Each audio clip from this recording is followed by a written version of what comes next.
All right. We're back here.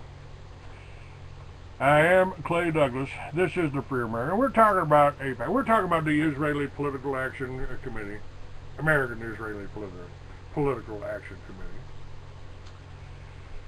And there's a meeting going on, and all of your presidential candidates, you know, two wings of the same bird, they're all going to be there sucking up to the Zionists. They've been doing this to us for over 100 years. Of course, after 1912, they made their major move. They took over your money supply. The banksters do it, the Jews do it, the AIPAC does it. Israel is a safe country for Russian communists who moved to Israel. Now they moved to New York City. They're sitting up on Wall Street. They're sitting over in the Bank of England. And they are taking you to the American people to the tune of $8 billion a day. Trillions of dollars handed from a president going out that revolving door, handed to the banksters. Enough money passed off, handed off, disappeared. That would make every American rich if you would get off your ass, as David Icke said, get off your knees. I mean, come on, folks. Now, I am trying to tell you what's going on. I am trying to tell you. And I've been doing that for years. And they don't like that. They don't want that. And so, they're going to try to stop me. And they've been doing that. It's called gang stalking. It's called harassment. It's called calling every if you got a deal sold and somebody you sell it to an American company and they put a notice up. Well, they put a notice on Wall Street, and Monday you walk in and the stock's crashing and the CEO is white and shaking. He can't do the deal. He can't do the deal.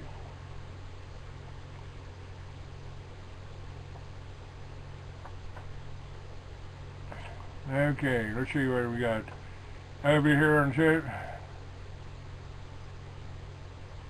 Yep. Thailand says, Clay, I earn $400 a month, 10 months a year in Thailand. If I had money, I would donate. Yep. And the war is in Iran is heating up. The cost of gas and pumps escalating. Yellow journalism is non-stop. And Jerry says the scammers in Nigeria are scammers from Jerusalem. They are there because it's a safe country. Again, it's another safe country. They run to Israel. They go to Nigeria and they're processing women over there. That's what it is. All those pictures of all those beautiful women over in Nigeria, that's part of the slave labor trade. They're bringing these women through, photographing them, and then selling them. Okay, that's one chat room that we're targeting here. Now, let me see. Let me see if I can find this. See what I can find here.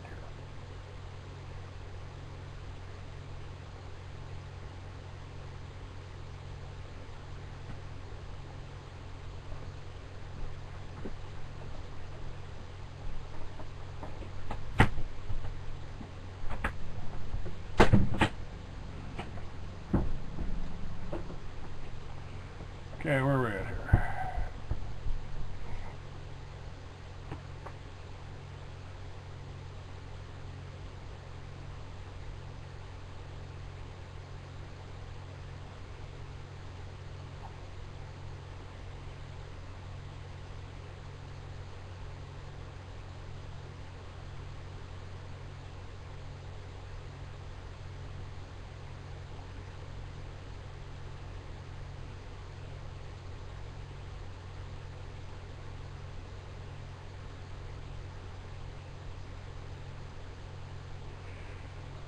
Now this video here that I'm about to do, and I'm going to put it up on YouTube.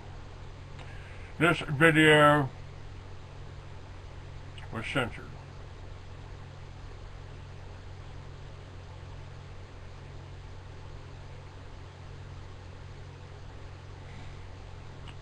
Just like I have been censored. Just like I am being censored in every library around the country. Because I'm telling you the truth. And I'm not doing it to... people trying to suppress the facts about Israel.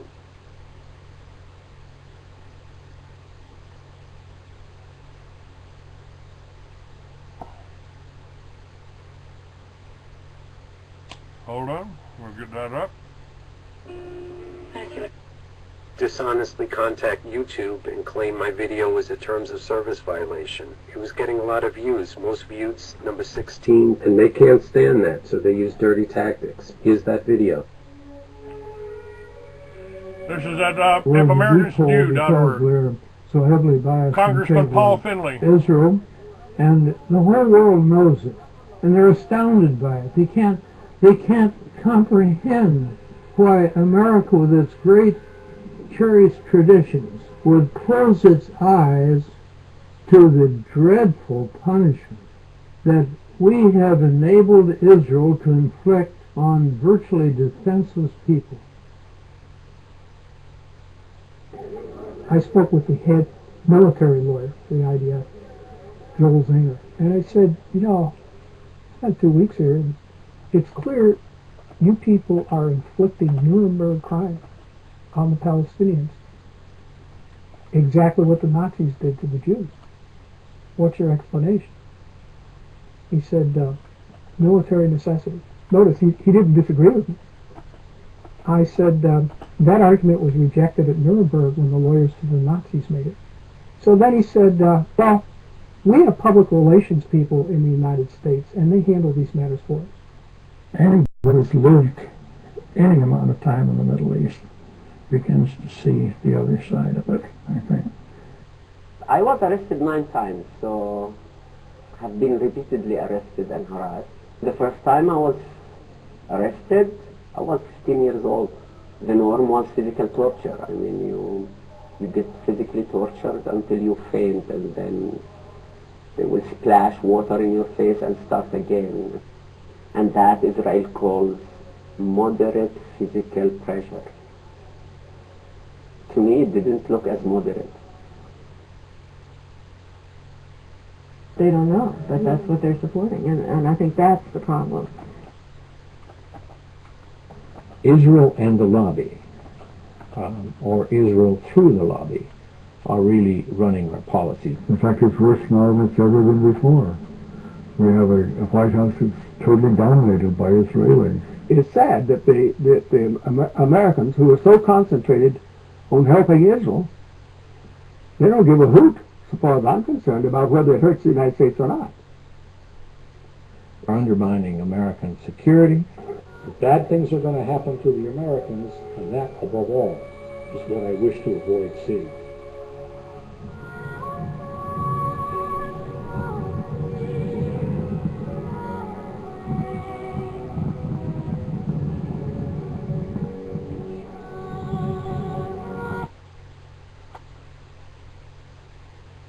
Here's a TV news anchorman refusing to say Israel on the air. Here, let's see if we can get this. See if I can play this here. Los Angeles, California, Jim on our line for independence. You're on the Washington Journal. Thank you for taking my call. It's nice to be on there with Mike Scheuer. I'd like to address the main motivation for 9/11. If you look at page 147 of the 9/11 Commission Report and go to tinyurl.com/9/11 motivation, and that's U.S. support for Israel. Michael Scheuer has addressed that in his Imperial Hubris book. We don't see that addressed anywhere in the U.S. media when it comes to talking about motivation for 9/11 and the earlier attack on the World Trade Center in 1993. You can look up Israel as a terrorist motivation in the index of James Bamford's A Pretext for War book. Jim, we'll leave it there. Michael Scheuer, your response, sir. Yes, you know, this cuts to the heart of, I think, an issue that Americans really need to consider if they don't want to fight this war forever.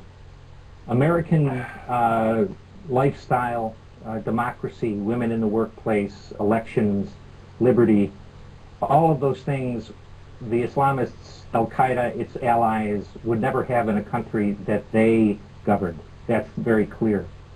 But the idea that has been pushed by President Clinton and President Bush and Mr. Cheney and Barack Obama and Senator McCain, that America is being attacked because of those things is a disservice to the population of the United States. This war is not against Americans because we're Americans. It's motivated by the activities of our government and its allies in the Muslim world. Certainly, Israel is an enormous problem for the United States and an enormous motivator for the Islamists who are active around the world, including in America and Canada and Britain. But it's not only that. It's our support for the Saudi police state. It's our presence on the Arabian Peninsula and our military activities in Iraq and Afghanistan and Yemen and Somalia and other places. And none of that is to say that those policies or actions are wrong. I would vote to change several of them very drastically, but that's not the point. The point is, unless you understand the motivation of your enemy, you are never going to be able to understand his durability, his intentions, or his ability to recruit in the coming generations. And that's where we are at the moment. And certainly, you can argue about whether you should support the Israelis or not support the Israelis. That's a perfectly legitimate debate. But when you say that Israel is an enormous burden on U.S. interests and our relationship with the Israelis is getting American soldiers killed overseas and threatening us at home, that's just a fact. You can't get away from that fact. And that's the fact that should form the basis of the conversation about whether we continue or not continue support for Israel.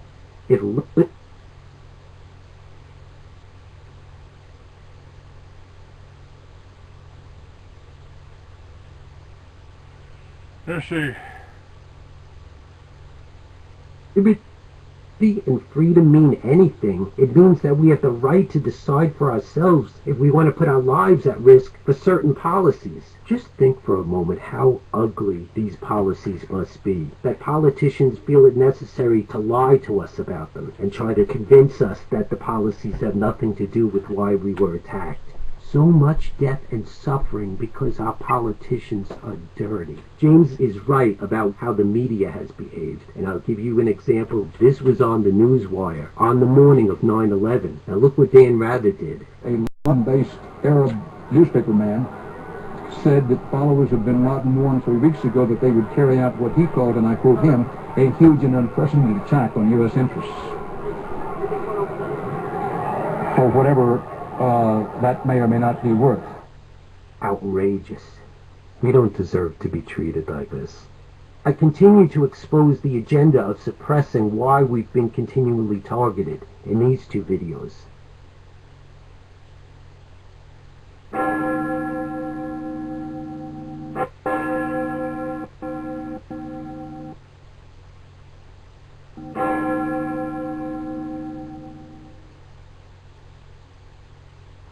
All right.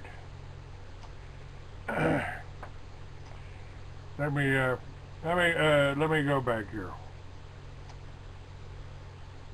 folks. This is what we're talking. This is. I've told you this is a war. I've told you this is a war, and that's exactly what it is. That's exactly what it is. And because I've been trying to tell you, they've been coming after me, and they're still coming after me. You know, maybe somebody poisoned my cat. I don't know. People trying to suppress the facts about Israel dishonestly contact YouTube and claim my video was a terms of service violation. It was Well, we'll see if they do that to us. And this. Now let me check on here.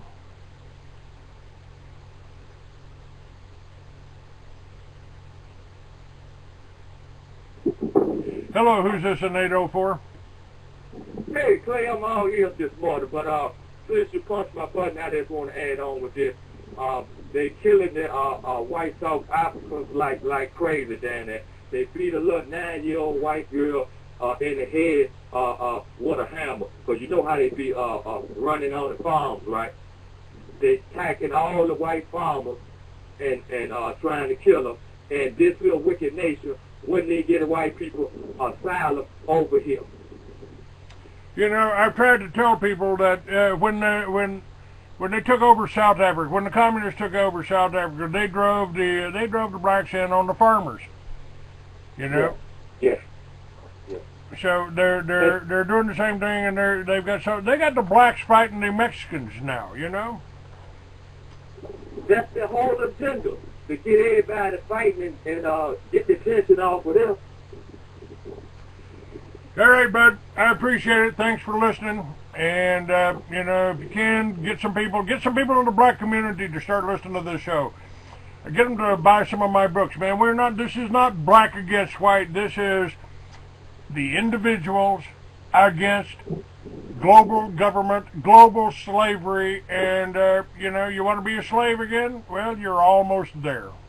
And no matter whether you're white or black, we are, the whites and the blacks in this country are the Palestinians to the Zionists. Hey, Clay, do me one favor before I hang up. Sure. Tell the Zionist Jew take his Bible back and his Quran, because them the same ones that wrote it. Very good. I will, that'll be the subject of my next book, bud. Thanks for listening. Hey.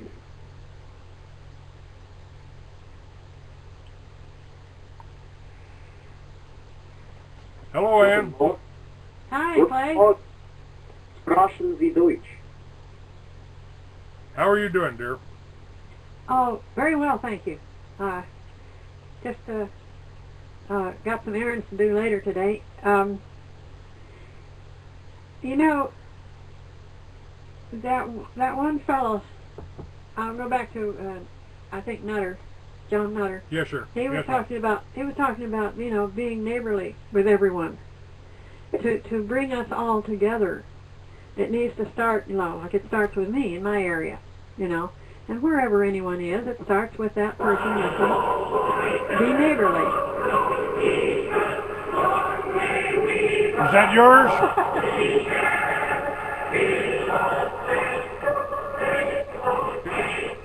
What is that? Did you do that, Clay? No, I don't think so. Oh, okay. I don't think so. I'm trying to see here. Maybe that was it. I don't know. Something started playing here. Yeah. But being neighborly, you know, being friendly and getting acquainted with the neighbors and finding things you have in common. That's the key. Not finding differences. We all know we're different and unique and individual, but there are commonalities too. There are common things that we, you know, like the price of gas. That's a common thing we all have, you know. And yeah, I've said on the whole Liberty Village concept, you could do it in a neighborhood. Is that yours? Yes. That's got to be yours. Not me. Not me. Where in the hell is that coming from? I don't know where that's coming from. That's so strange. I got nothing open. I don't know where that's coming from. Oh, well. You leave the holes and destroy life. Well, that's German. That's the German language. Great. I don't know. Okay, it must be here somewhere. Did I get you wrong? Yeah, okay. I gotta go from there. All right. I think I got you, Ann. Okay. Yeah, okay. Anyway, what about John? I mean, he talked. Now, what he's talking about? Now, this, in a way, this is pretty strange. After I got out of prison, I changed my name. I became another person, and the person you're looking at right now is the person I became, the person I created. He's a damn redneck.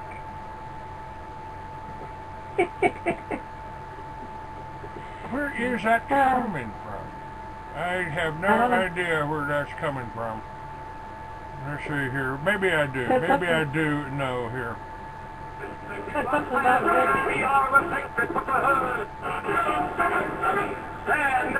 Yeah, Marmaduke Hussey, or yeah, that's some idiot here on TalkShoe. That's why I hardly ever use TalkShoe, because there's nothing but idiots on TalkShoe, you know. Oh. So yeah. Anyway, I recorded it. I put it up there. But anybody on the chat room and that was them just playing that, just doing something to try to break up the show because I left them off of. I left them up. So yeah. I fixed that now. Oh, okay. Well, I hope your kitty's going to get better. The kitty's dead. She what? The kitty's dead. Oh, no. The kitty's dead. I'm burying her after the show here. Okay. I hope you can get another one. No, I probably won't do that. Oh, well, you know. Any idea? How old was she anyway? I have no idea. I just inherited her from the last woman that left me. Oh, you mean the woman, the spiritual healer or the energetic healer? No. Another one. Okay. She took her cat. That was one before her. Oh. Well, I know how I'd feel if I lost one of my puppies. I can't have a cat because they like to chase them. So I would love to have a cat, but these two dogs, they always want to chase them. And I had to rescue a cat from them one time. The half blue heeler and schnauzer had the cat by the rear end, and the other one was barking. And I got the kitty from the dog and put it over the fence so the dogs couldn't get out there. All right, Ann, I'm going to let you go. Thank you very much. I appreciate your sympathies for the cat. But it's actually losing the cat upsets me more than losing the last wife. So I'm sorry. Oh gosh. I hope you can find some comfort, and maybe it was the kitty's time. Maybe so. You know. Okay. All right. Thank you, dear. Take care. All right. Bye bye.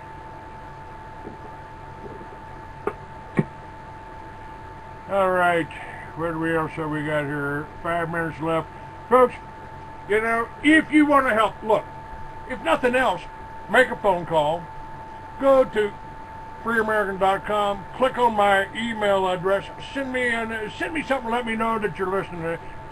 Send me something, let me know that I'm not just talking to a bunch of empty spaces. I got people up on the chat room that I let in there. I got their phone numbers. I know who they are. But then again, I never hear from them either. So I'm trying to figure out, I like I said, when I worked at a prison, I reinvented myself. I became Clayton R. Douglas. I became an author. I became a publisher. I became a writer. I've done all of those things. I haven't done anything against this country. I haven't hurt anybody. There is no reason other than talking about these damn Zionists, their control of religion, their control of money, and their control of you. That's all that I have done.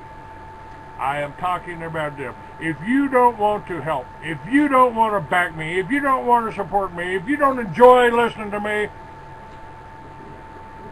and you don't invest, and you don't do something, then it's all over.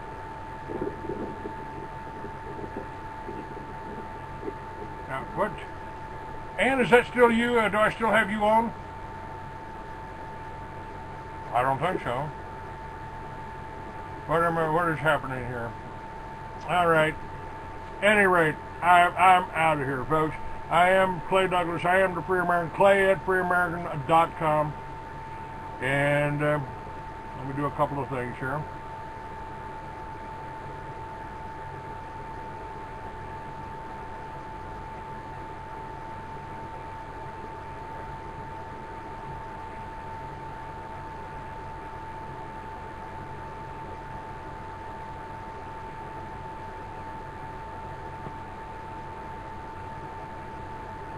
Call recording has been completed.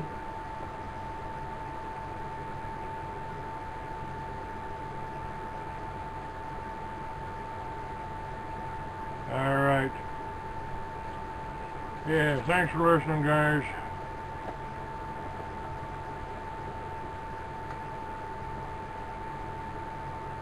And, okay, what else we got? We got,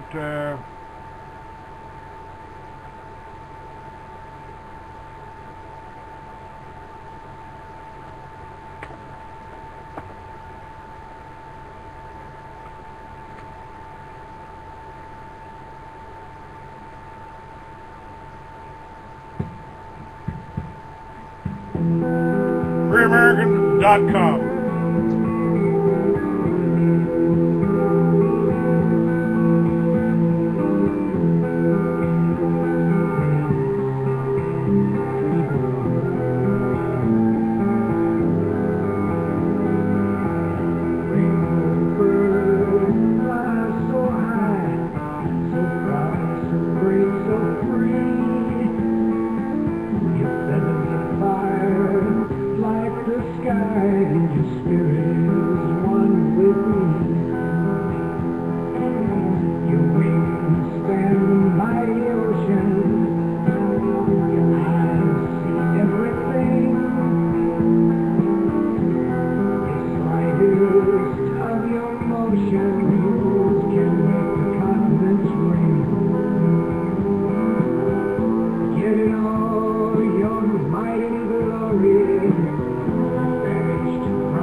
You've been listening to Clay Douglas, FreeAmerican.com. My email is clay@freeamerican.com, and my website has all of my phone numbers. If you want to be a part of a solution, call me. Otherwise, you're part of the consensus, and you're part of the problem.